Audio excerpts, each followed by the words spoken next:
6 dan kemudian 37. Ini penjelasan bagaimana cara cahaya Allah itu bekerja buat saudara-saudara semua. Kalau saudara tidak mengikuti ayat 36 dan 37, cahaya itu dipastikan tidak akan ada buat saudara-saudara semua. Kalaupun ada, cahaya itu cahaya palsu. Contoh, saudara bingung, kerja apa nih saya pengen kerja. Sebenarnya bolehlah itu dibilang sebagai zulumatud dunia, sebagai gelapnya dunia, betul? Orang kebingungan kalau nggak ada kerjaan, mau makan apa dan segala macam, kira-kira seperti itu. Lalu kemudian dia dapat pekerjaan, tapi kita lihat bagaimana pekerjaannya itu adalah cahaya palsu buat dia. Rupanya dia bekerja, tetap saja tidak bisa memenuhi kebutuhan rumah tangganya. Betul? Dan bagaimana kemudian Allah bekerja terhadap orang-orang tua kita di zaman dulu. Uang dagangannya cuma 10 butir kelapa. Dan naik sepeda. Berbelas-belas kilometer pergi dan pulang. Dari mulai sebelum subuh. Sebelum malam melaksanakan salat subuh. Dia tahajud dulu. Baru kemudian jalan. Cuma 10 butir kelapa di atas dia punya sepeda. Dijual di pasar. Kelihatannya nggak mungkin bisa memenuhi 12 anaknya. Atau malah 16 anaknya. Tapi apa yang kita saksikan? Anak-anaknya cukup loh. Bahkan menjelang akhir hayatnya, anak-anaknya satu-satu udah rapi dirumahin. Udah beres. Kalau kata orang Betawi, dipernahin. Satu-satu.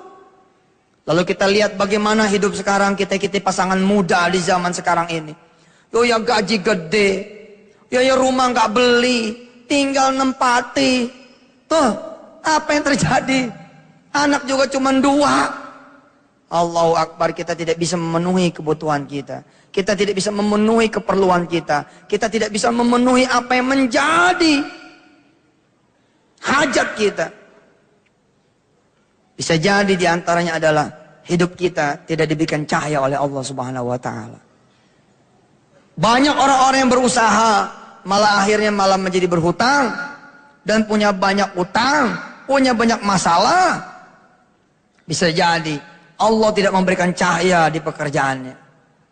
Banyak orang-orang yang berkarir luar biasa. Dia nomor satukan itu kantornya, dia nomor satukan itu pimpinannya, tapi apa yang terjadi? Karirnya pun tidak bercahaya. Ya belasan tahun, puluhan tahun ya gitu aja gitu. Ustadz, itu kan persoalan dunia. Ya terserah. Tapi wujud akhirat, jelmaannya juga ada di dunia. Apa Allah katakan misalkan di surah An-Nur di ayat 36-nya? Fi buyutin adzinallahu an turfa'a wa yulkara fiha ismuhu yusabbihu lahu fiha bil ghuduwi wal asal. Allah izinkan kita menyebut namanya, mengagungkan namanya. Allah izinkan kita bertasbih kepadanya. Look, lihat pagi tadi saudara-saudara, ada tasbihnya tidak? Pagi tadi. Secara kita disuruh oleh Allah Subhanahu wa Ta'ala, wasabbihuhu bukratan wa asila. Pagi-pagi saudara bertasbih kepada Allah. Sedangkan tasbih disebut di dalam ayat ini. Satu ayat setelah surah An-Nur bicara tentang cahayanya. Ternyata tadi pagi kita tidak bertasbih. Betul?